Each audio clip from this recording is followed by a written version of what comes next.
Como bem colocou o pastor aqui na aula passada, a gente pode repetir hoje, a imagem não foi destruída. Tá? Existe aí uma doutrina, né, de que a imagem de Deus no homem foi totalmente destruída. E a gente entende que ela não foi totalmente destruída, ela foi distorcida, deformada, podemos dizer assim. Né? Deus criou o homem tinha uma forma. Não é isso? Depois do pecado teve uma deforma. Depois da deforma teve uma reforma. Você já estudou sobre isso, né? Então você teve forma, deforma, reforma, avivamento. Né? Então o homem ficou com a imagem de Deus nele deformada, mas não destruída. Daí na lição de hoje a gente vai falar sobre o corpo como templo do Espírito Santo, já a gente falando aqui do homem, do ser humano, do pecador remido, né? Daquele que aceita Jesus, não é isso? Se converte, né? Se converte a Cristo, nasce de novo, então ele agora é templo do Espírito Santo. Aquele que está fora de Cristo não é templo do Espírito Santo, né? Templo do Espírito Santo é aquele que está em Cristo. Como diz o próprio apóstolo Paulo, quem está em Cristo, nova criatura é. As coisas velhas se passaram e tudo se fez novo. Então aqui logo na introdução da lição, ele fala que a lição de hoje vai estudar especificamente o corpo como templo do Espírito Santo, enfatizando a importância, a necessidade de cuidado, principalmente quanto à santificação. Então, quando a gente fala em santificação, é uma palavra que se aplica diretamente, né, ao contexto cristão, né, diretamente ao contexto da nossa fé. Né? A palavra santificação significa separação, né? Vem da palavra ágios no grego, né? Agiasmo, que vem de ágios, que é santo. Pode significar diferente, pode significar separado. Então, santificação é o ato de separar-se, né? De separar-se para Deus. Então, a santificação ela tem dois aspectos. Ela tem um aspecto interno, que é a purificação do pecado, que é o sangue de Jesus que opera essa purificação. E ela tem um aspecto externo, que é a consagração, que é a pessoa que nasceu de novo agora, ela se submete à vontade de Deus e ela se separa para Deus. Então, a nossa lição vai basicamente falar sobre isso, sobre o aspecto prático, tá? Não só do aspecto interno, da purificação do coração, purificação do pecado pelo sangue de Jesus, mas do aspecto externo, que é você se consagrar. Está falando de você, né, praticar, de você se separar, para Deus, de você mesmo, né, praticar a fé cristã, praticar o Evangelho. Como está lá no Salmo 24, quem subirá no teu santo monte? Não é isso? Aquele que é limpo de mãos, consagração, e puro de coração, purificação. Está falando ali da santificação, internamente e externamente, tá? A lição vai focar principalmente no aspecto externo. E aí ele fala aqui sobre o corpo como propriedade e habitação divina. Nós lemos aqui que foste comprado por bom preço. Em versículo 20, está assim, ó, porque foste comprado por bom preço. Glorificai, pois, a Deus no vosso corpo, os quais pertencem a Deus. Então ele diz que nós fomos comprados por preço e devemos glorificar a Deus também no nosso corpo. Então a nossa fé, ela não se restringe apenas ao aspecto espiritual, apenas ao espírito, muito menos somente à alma, mas também ao nosso corpo. Como o apóstolo Paulo ensinou, apresentar a Deus espírito, alma e corpo, diante de Deus inculpáveis. Temos que estar inculpáveis diante dele, de espírito, alma e corpo. Então envolve o ser humano integral. Quando ele fala do preço, aqui Paulo fala do preço, justamente traz a ideia do preço pago, por uma pessoa, por algo comprado ou vendido, tá? Que foi o que Jesus fez por nós. A Bíblia diz que ele comprou homens de toda a tribo, povo, língua, nação, é isso como está lá em Apocalipse. Então ele pagou um preço por nós, tá? Ele nos comprou, nós éramos escravos, ele nos comprou para nos dar a liberdade, tá? Esse é o sentido. Que ele pagou um bom preço, nos comprou para nos dar a liberdade. Então aqui no tópico 1, propriedade e habitação divina, fala que nós fomos comprados e selados, tá? Assim como o espírito e a alma, nosso corpo também foi comprado por Cristo, tem o selo do Espírito Santo. Isso nos torna propriedade de Deus em todos os aspectos, inclusive fisicamente, que é literalmente templo e santuário. Quando aqui Paulo fala que nós somos o templo do Espírito Santo, algumas traduções falam santuário, porque está falando de um templo, da ideia de um edifício sagrado, certo? Então esse lugar aqui, esse templo, ele aqui é sagrado também, porque foi dedicado para cultuar a Deus por meio de Cristo. E nós também, o nosso corpo é templo, nós também temos um templo que é sagrado. Ele enfatiza isso na lição, e o pastor Edivaldo falou na lição passada, por exemplo, do gnosticismo, que dizia que a matéria era má, corrompida. Então Jesus não teve corpo, porque Jesus não poderia ter tido corpo, porque a matéria é corrompida, só o espírito é bom. Eles tinham essa ideia, eles pregavam essa ideia. Então por isso que você vai ver no Novo Testamento essa ênfase na questão da importância de também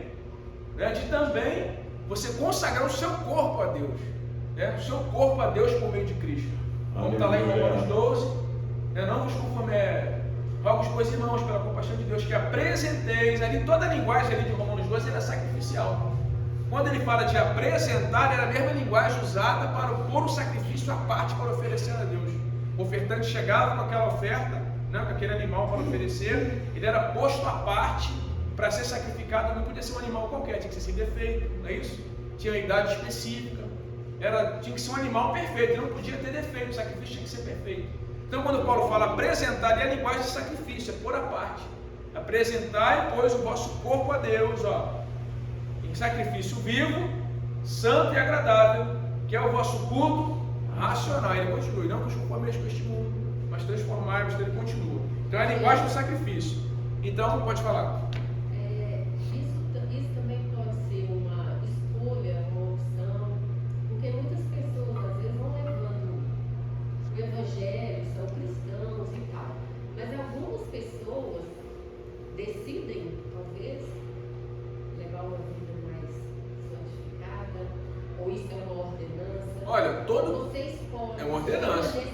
Não, toda ordenança. Todo cristão ele está em algum nível de santificação. Tá? Você pode até dizer que algumas pessoas talvez se dedicam mais do que as outras. Algumas pessoas são mais dedicadas do que as outras? Sim. Pelo menos aparentemente você olha e parece que alguns irmãos se dedicam mais do que outros. Tá? Isso é na linguagem humana. Mas biblicamente falando, todo cristão está num processo de santificação. Ou ele está num processo de santificação ou ele não é cristão, não tem como. Seguir a paz com todos e a santificação, sem a qual ninguém verá o Senhor. Hebreus 12:14. Quer dizer, o seguir ali no grego é perseguir, correr atrás.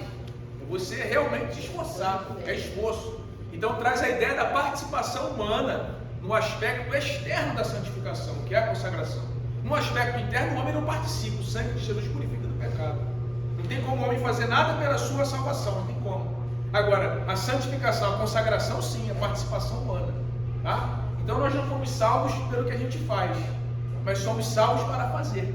É isso? Fala que eles murmam o corpo dele. O próprio corpo, ele fala isso. Murmam o próprio corpo. Ele usa a linguagem ali, está falando esqueci o nome do esporte, aquela luta que tinha, no esporte grego lá, tinha uma luta, que eles lutavam mesmo até se ferir mesmo. Oi? Gladiadores. Isso, mas essa tinha o gladiador, mas aqui ele se refere ao esporte. Então, uma luta. Isso, uma espécie de luta olímpica. Tem um nome que me fugiu da memória agora. Oi?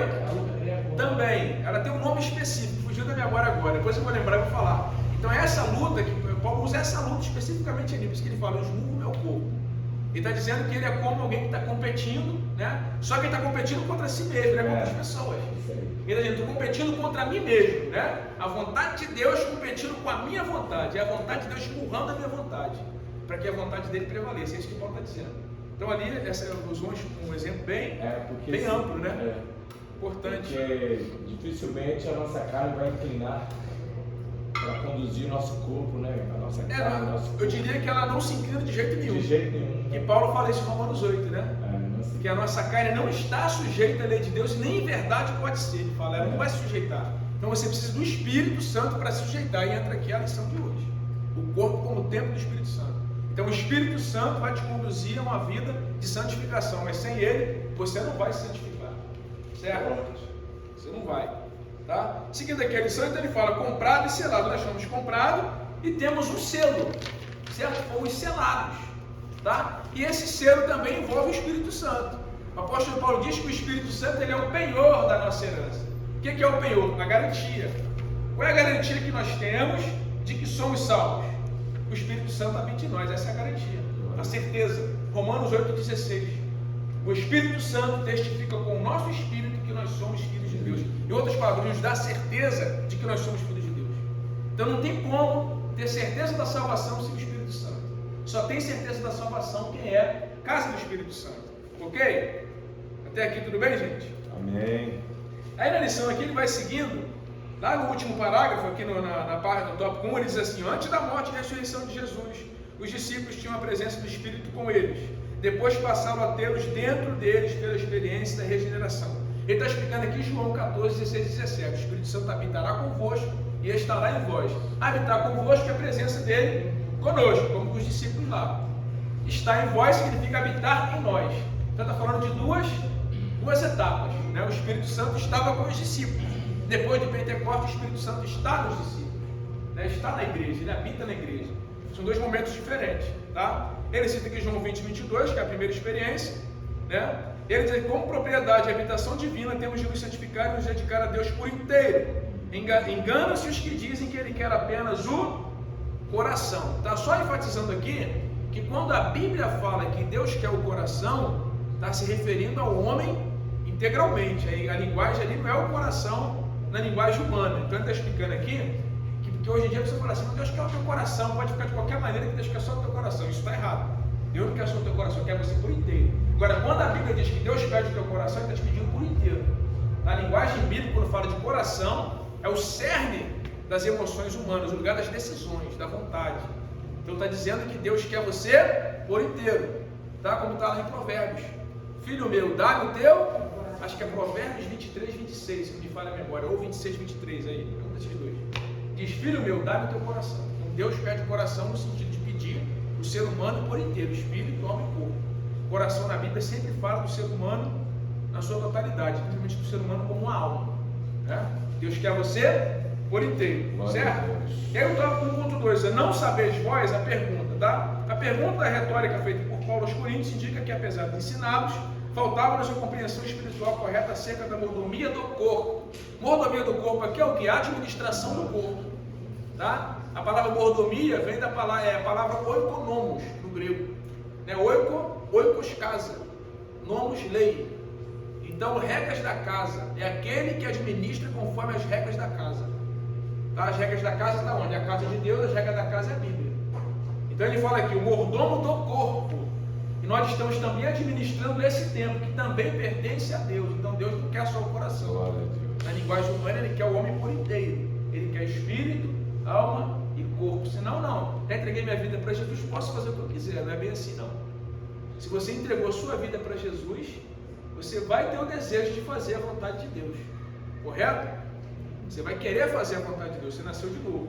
Tá? Então, quando Paulo faz a pergunta: não sabeis vós, justamente porque os coríntios tinham aquele problema lá da carnalidade, da imaturidade. Você pega lá a carta dos Coríntios, você vai ver que Paulo fala que eles tinham todos os dons, não vos falta dom nenhum, né?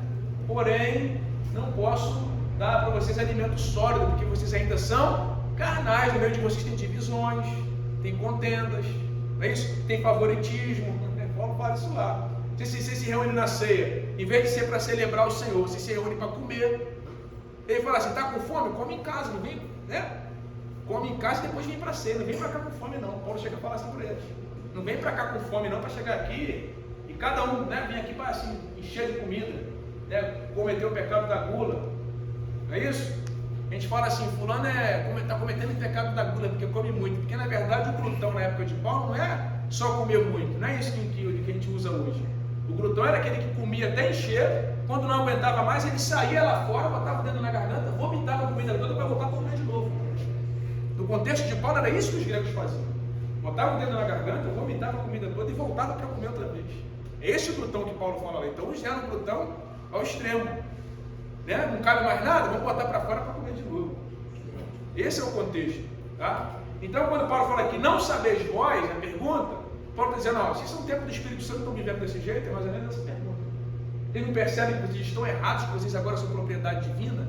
É isso que Paulo está dizendo. E a mesma pergunta pode ser aplicada a nós, né? Somos templos do Espírito Santo, sim ou não? Amém. Se somos templo do Espírito Santo, temos que viver como tal, certo?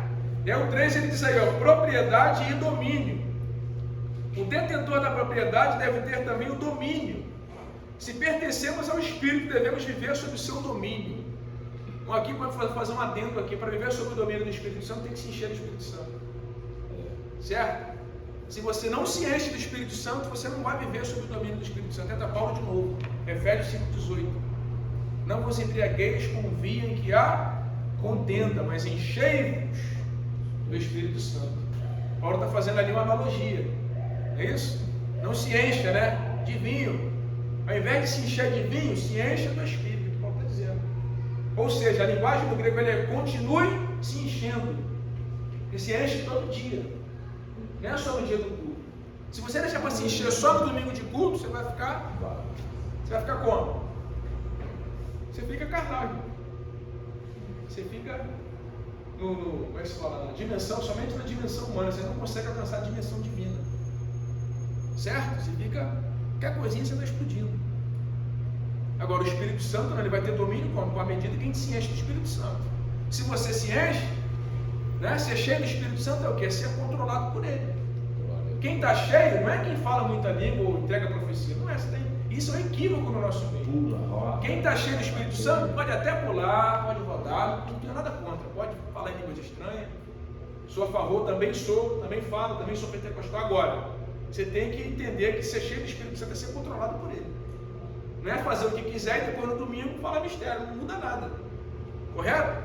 Você tem que ser controlado por ele. Amém? Amém. Alguma dúvida? A evidência disso é viver uma vida, como eu posso dizer, uma vida transformada. Uma vida em que a cada dia você vê que é de glória em glória. E equilibrada, né? E equilibrada. Uma vida equilibrada. Às vezes a gente vê esses movimentos na igreja, pessoas se manifestando ali, mas é só naquele lugar, só naquele momento, né? O culto acabou. Acabou onde o Espírito Santo está controlando, onde que ele assumiu o governo. Isso aí. Chega nos momentos críticos, a gente explode. Chega nos momentos de perdoar, não conseguimos perdoar, e etc. Amém, irmãos? Amém. Como enfatiza Paulo, nosso corpo é para o Senhor e não para as impurezas. Somos membros de Cristo, templo de Deus vivente. Por isso o pecado contra o corpo ofende gravemente a santidade de Deus e produz terríveis sofrimentos. Né? Quem peca contra o corpo, sofre. Ele cita aqui os salmos aqui, se não me falha a memória, Salmo 32 é Davi. Né? Se não me falha a memória, quando Davi fala que ele diz, enquanto eu me calei, os meus ossos apodreceram, né? Os meus ossos envelheceram. A linguagem é como se apodrecesse os ossos, né? A linguagem ali que Davi usa. Enquanto me calei sobre o meu pecado, eu estava apodrecendo por dentro. Mas quando eu abri a boca e confessei, ele fala que ele se sentiu liberto a partir daquele momento. Então você percebe que o pecado ele faz isso, ele traz o quê? Sofrimento. A pessoa pode pecar, naquele momento parece que é bom, né? Dá prazer momentâneo, mas depois a culpa vem, certo? Os espíritos malignos vêm também, e aí a pessoa fica prostrada, fica abatida. Né? Então tem que confessar e tem que abandonar, como diz a Bíblia. Confessa e deixa. Aquele que encobre nunca prospera, aquele que confessa e abandona alcança misericórdia. Quando isso acontece, somente um profundo arrependimento e sincera confissão conduz a uma verdadeira, completa cura e restauração. Eu não gostei, não é que a pessoa pecou, eu pequei, o Espírito Santo foi embora. Não é assim. Né? Tem gente que pensa assim, não, pequei agora, o Espírito Santo foi embora, eu estou sozinho. Não é bem assim que funciona. Né? Você pecou, o Espírito Santo ele vai te incomodar, ele vai falar com você. Certo? Ele vai falar com você para quê? Para conduzir você ao arrependimento. Agora, o que acontece é quando a gente não se arrepende, a gente vai ficando insensível. Né? O Espírito Santo e você insensível. Você insensível. E aí você vai ficando insensível, fica cauterizado, e aí você já não, né, pastor? Não sente mais nada. Quando Paulo fala de uma mente cauterizada, é a carne morta. É aquela carne morta que você pode vir com a faca e meter a faca nela, vir com a agulha, com o prego. Aquele lugar que está morto não sente nada. Está morto. Essa é a ideia. A pessoa vai ficando insensível. Então o Espírito Santo não desiste de nós. Somos nós que nos tornamos tão insensíveis a ponto de não mais sentir, né, o Espírito Santo nos tocar e falar conosco. Ele insiste, mas a gente já não sente mais nada. A gente está morto. Certo? À medida que se afasta. Então o Espírito Santo não desiste. É nós que morremos. Nós que morremos espiritualmente. Tá? Tem o corpo como tabernáculo. Tópico 2. Portador da presença. Quando fala em tabernáculo, você lembra logo do tabernáculo do Antigo Testamento, né? Que Deus deu a planta para Moisés, pediu para construir, mandou colocar na posição estratégica, as tribos ficavam aqui em volta do tabernáculo, porque Deus queria estar aonde? No meio do povo. Vamos manifestar onde? No meio. Então ele queria estar no meio das tribos. O tabernáculo estava no meio, as tribos estavam dispostas em volta do tabernáculo, porque Deus queria estar no meio. Então quando ele fala aqui do corpo como tabernáculo, essa é a analogia, o corpo como o templo do Espírito Santo, como o lugar onde Deus se manifesta. Deus não se manifesta mais em templos feitos por mãos humanas. Ele se manifesta onde? Em nós. Então ele se manifesta aqui no templo da comunidade Reviver, não é porque a parede é santa, ele se manifesta aqui porque você está aqui cultuando a Deus. Você se reúne aqui adorando a Jesus, então ele se manifesta aqui. Esse lugar se torna especial porque você está aqui. E não o contrário. Esse lugar é especial porque você é especial. Se você não fosse especial, esse lugar seria um lugar comum, um tempo comum. Mas como você está aqui para adorar Cristo, certo? Para adorar a Deus por meio de Cristo, então esse lugar se torna um lugar especial. Jesus disse, onde houver dois, né, ou mais reunidos no meu nome, ali estou eu no meio deles. É isso, essa é a ideia. Então o corpo como tabernáculo é portador da presença, tá? Uma das figuras aplicadas ao corpo é o tabernáculo. Ele fala aí, ó, Paulo e Pedro usam essa linguagem de maneira metafórica, quando Paulo fala do tabernáculo como sendo o corpo, e Pedro também fala isso, 2 Pedro 14. Isso nos remete ao Antigo Testamento, ao tabernáculo de Moisés. E me farão um santuário e eu habitarei no meio deles. No Antigo Testamento era no meio. Hoje ele habita em nós, porque a revelação ela é progressiva. O Deus por nós, no Antigo Testamento, Deus conosco, Emmanuel, os Evangelhos, e agora Deus em nós. A revelação ela é progressiva. Tá? Então o tabernáculo está apontando também o corpo. Então o corpo é o portador da presença de Deus. O Todo-Poderoso decidiu viver em nós uma tão frágil habitação. E aí Paulo faz a analogia do vaso, não é isso? Ele fala que nós somos vasos de barro, para que a excelência seja dele, não nossa. Certo? O tesouro está onde? Que Paulo diz? Nos vasos de barro. O tesouro está onde? Em nós. Nós somos vasos de barro, frágeis, mas o tesouro está onde? Dentro de nós. É a mesma analogia. Você é portador, né, do Espírito Santo. Deus está em você. Cristo habita em você. Amém? Tabernáculo e tricotomia. Ele fala aqui da tricotomia no tópico 2.2. Né? Ele fala da tricotomia, porque o tabernáculo tinha era dividido em 3 partes.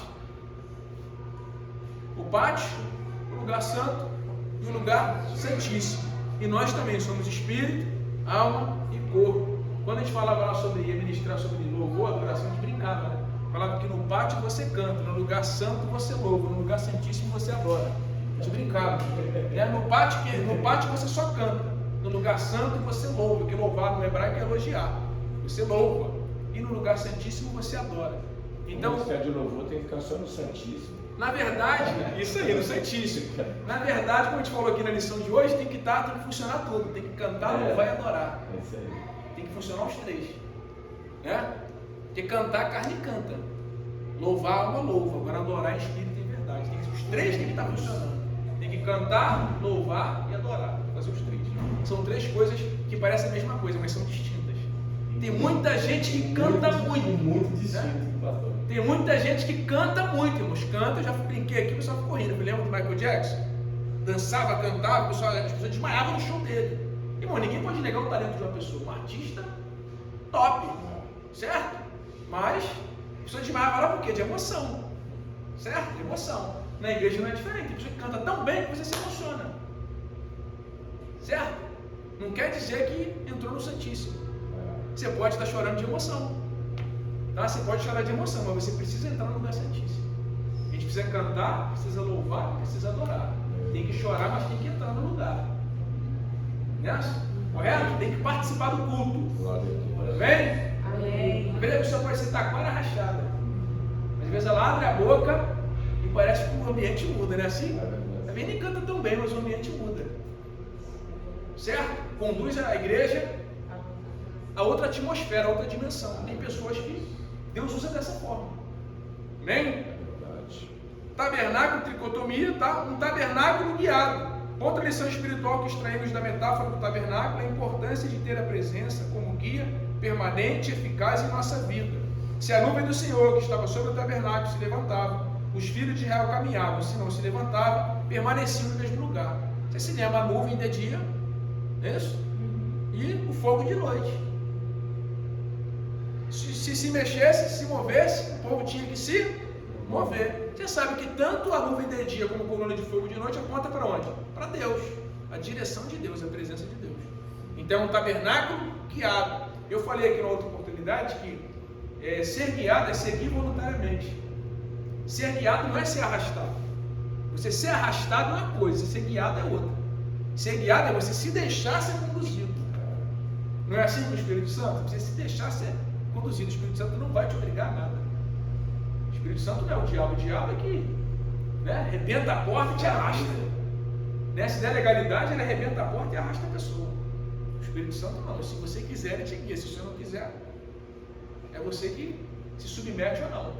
Então é ser guiado. É todos aqueles que são guiados pelo Espírito de Deus, esses são filhos de Deus, o apóstolo Paulo, os que são guiados. Ser guiado é seguir voluntariamente. Tá? Ser sensível ao Espírito nos livra de decisões e movimentos errados em nosso viver diário. É melhor seguir a nuvem, quer de dia, quer de noite. É melhor seguir a direção de Deus, do que seguir a própria direção. E nós temos aí, se a gente for passar aqui para contar, quem é que não tem alguma experiência aí, uma decisão que tomou, que Deus disse não, você disse não, mas eu quero, não, eu quero, e deu errado. Eu acho que todos aqui devem ter alguma experiência em alguma coisa nessa área, de alguma decisão que você tomou sem pedir a direção a Deus e se arrependeu depois. Não é assim? E a gente tem esse dom, né? A gente faz, aí dá errado, Senhor, porque o Senhor me ajudou. Deus fala, não tem nada a ver com isso. Eu disse não, você foi, não tem nada a ver com isso, você que fez. Você que foi para lá. Você que foi nessa direção. Agora, corrige a rota. Tem coisa que Deus tem que fazer, tem coisa que o Senhor tem que fazer. Corrigir a rota é uma delas. Eu tenho que corrigir a minha rota. Deus não vai corrigir a minha rota por mim. Se eu estou fora da rota, eu tenho que corrigir a minha rota. Amém? Amém? Amém. Deus fala, é para a direita. O que eu tenho que fazer? Ir para a direita. Se eu continuo indo para a esquerda, eu não tenho nada a ver com isso. Eu estou decidindo ir para a esquerda. Estou falando de política não, tá, irmão? Isso aqui é só uma analogia de direita e esquerda, em nome de Jesus. Esse negócio, você falou um negocinho, você eu estou falando da esquerda. Não estou falando de política. Bem? Tópico 3. Cuidando do templo do Espírito. Aí Paulo fala, fugir da prostituição. Aqui é qualquer pecado da área sexual, porque no grego é porneia. Então não se refere só à prostituição na língua portuguesa. A gente pensa prostituição da língua portuguesa, vender o corpo. Não é isso. Prostituição aqui é tudo que envolve imoralidade sexual. Tudo que envolve imoralidade sexual, Paulo diz que é para fugir. Eu gosto da linguagem que Paulo usa, fugir. 2 Timóteo 2,22, ele fala, foge dos desejos da mocidade e segue a justiça, a pureza, o amor, junto com aqueles que com o coração puro invocam a Deus. Essa linguagem do fugir, eu aprendi que Deus só nos manda fugir daquilo que é maior do que nós. Eu aprendi dessa forma, eu aprendi assim. Deus só nos manda fugir daquilo que é maior do que nós. O diabo, ele manda resistir, não é? Resistir ao diabo, ele fugirá de vós. Resistir é se opor no grego. Resistir ao diabo, ele vai fugir. Agora, as tentações da carne, ele manda fugir. Olha que interessante. Fugir da prostituição. Foge dos desejos da mocidade. Ele manda correr. Manda fugir. Como José. José fugiu ou não fugiu? O texto diz que a mulher de Potifar vai ficar com parte da roupa dele na mão. Por quê? Irmãos, eu imagino ela segurando e ele fazendo força. Eu imagino isso. A cena que eu imagino é essa cena. É José lá, a bonitona agarrada nele, que era bonita, com certeza.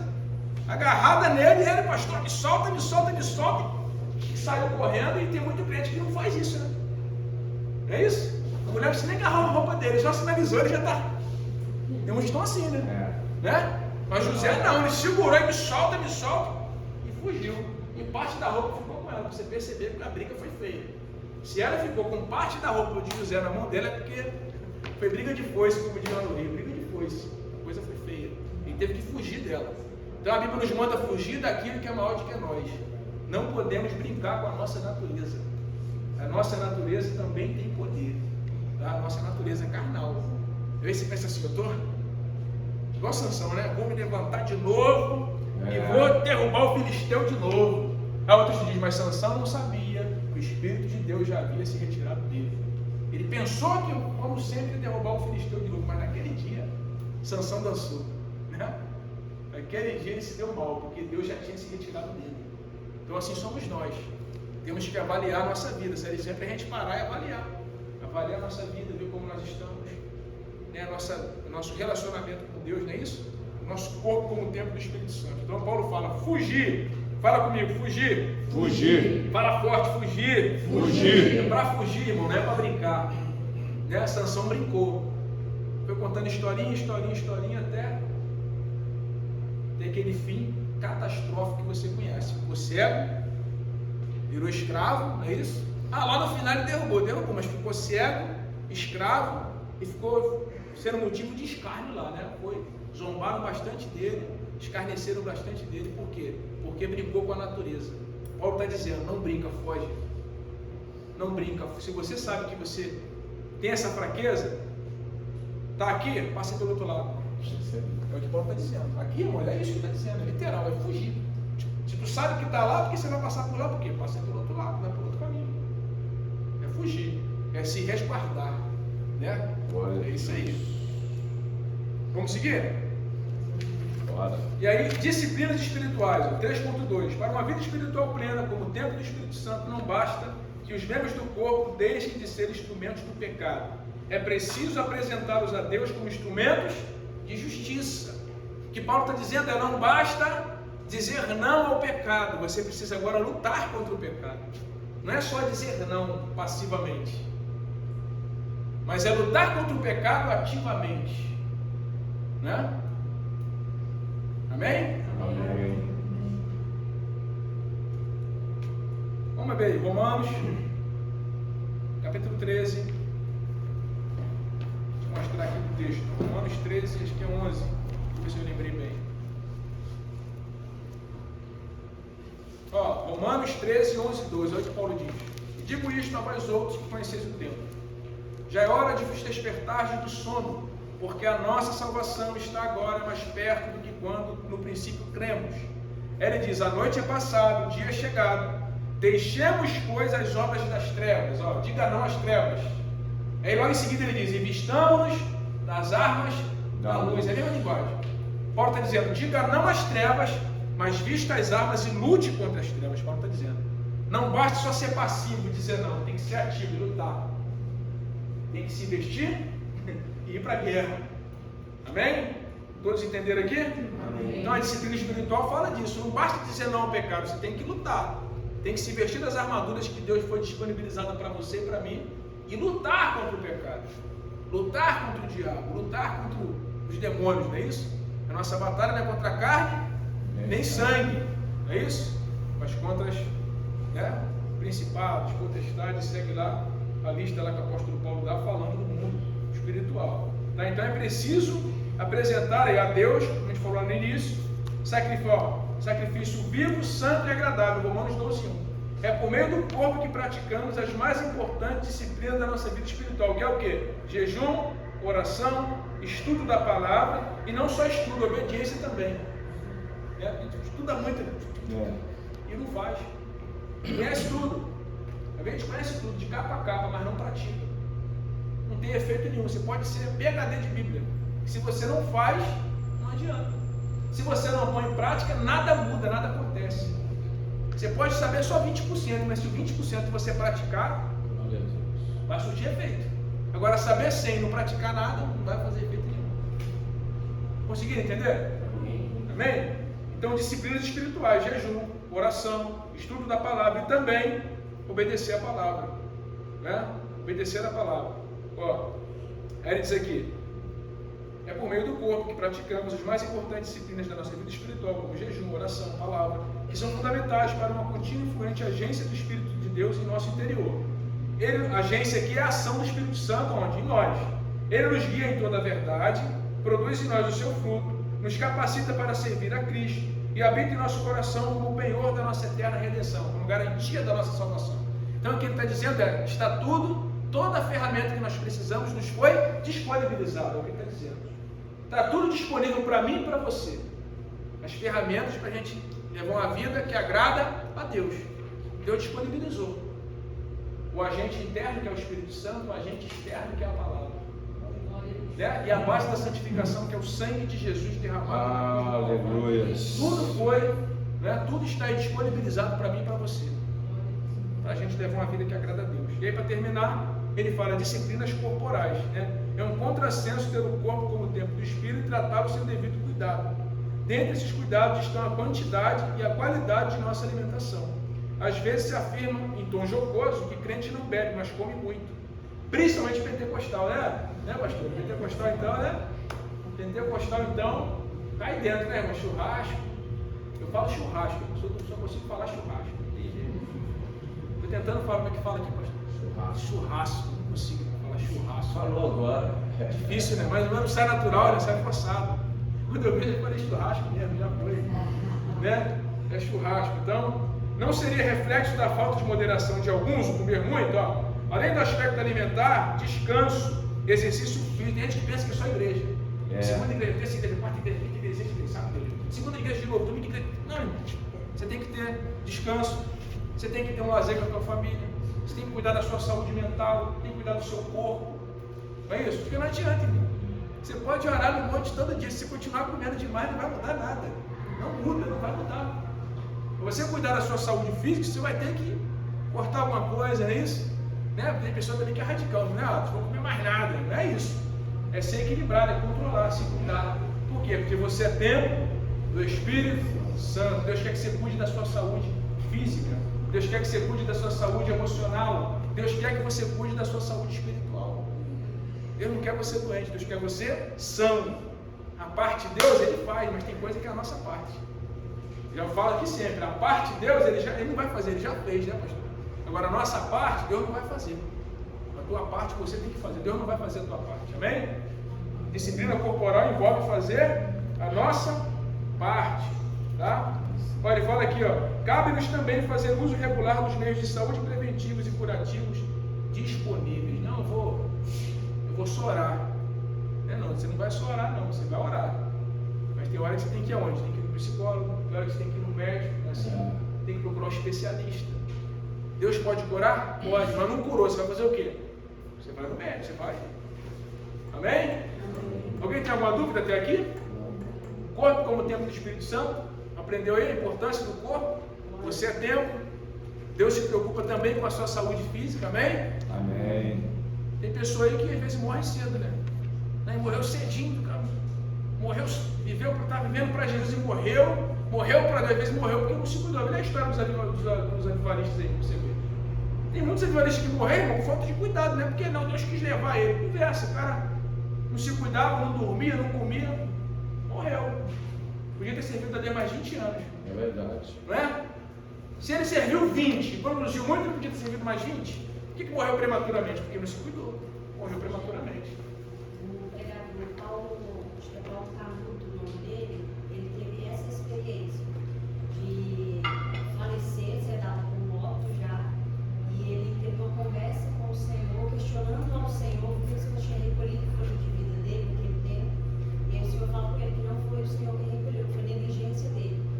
E aí quando ele volta com um estilo de vida totalmente mudado e ele tem influenciado. Já ouvi falar desse pastor Subirá, por exemplo, o Subirá foi influenciado por ele, por essa experiência. Sim, o Subirá disse, pastor falou para ele, se você continuar assim, falou para ele, você vai morrer, falou o Subirá, você não vai servir mais, você não dura mais 10 anos, não vai morrer antes, falou para ele. Tanto que você come, meu irmão, falou para ele, já era. Não, o corpo não aguenta, é sério, o corpo não aguenta, falou para ele. Fala, Marina. Essa falta de cuidado, ela pode ser considerada suicídio? Não é suicídio, mas também não é correto, certo? Não é suicídio, mas também não é correto. Se você é templo do Espírito Santo, você tem que cuidar disso aqui. Se você diz com a tua boca, não, eu sou templo do Espírito Santo e não cuida do corpo, não cuida da saúde, ué, não é uma contradição? Sim. Se você é templo do Espírito Santo, você vai fazer o quê? Você vai se cuidar, porque você sabe que Deus usa você e Ele usa você como? Por meio do teu corpo. É através de você que a vontade de Deus é feita na terra, através de nós, de cada um de nós. Amém? Amém. Posso finalizar? Nossa irmã. Às vezes, se você estiver bem. Estiver bem. Se você está trabalhando, se adoece, o que acontece? Você vai postar, você está detestado. E para você fazer as coisas que o Senhor também não é diferente. Você tem que estar de pé. É igual o pregador que foi e falou assim, não, primeiro Deus, depois você cuida da família. Eu falei para ele, não, primeiro Deus, depois você, porque se você estiver ruim, tua família também. Você é o chefe da família, você está todo ruim, vou cuidar cuidar da família. Como é que o doente vai tratar de doente? Não tem como. Então, é Deus, você, sua família. Você tem que estar bem. Por que você tem que estar bem? Para cuidar da sua família. Aí depois a igreja. É Deus, você, sua família e a igreja. Aí é a nossa responsabilidade, é essa. Amém? Vou finalizar. Passei 10 minutos. Amém? Vamos ficar de pé. Consegui resumir aqui bem, entendeu? Se tiver alguma dúvida, a gente tira depois aqui da aula. Tem um café lá, pastor? Tem um café lá atrás. Nós vamos orar aqui para finalizar. Vamos com o pastor? Vamos terminar aqui. Meus irmãos, a paz do Senhor. Hoje nós vamos ter o culto da família, teremos o culto da família. E nesse culto nós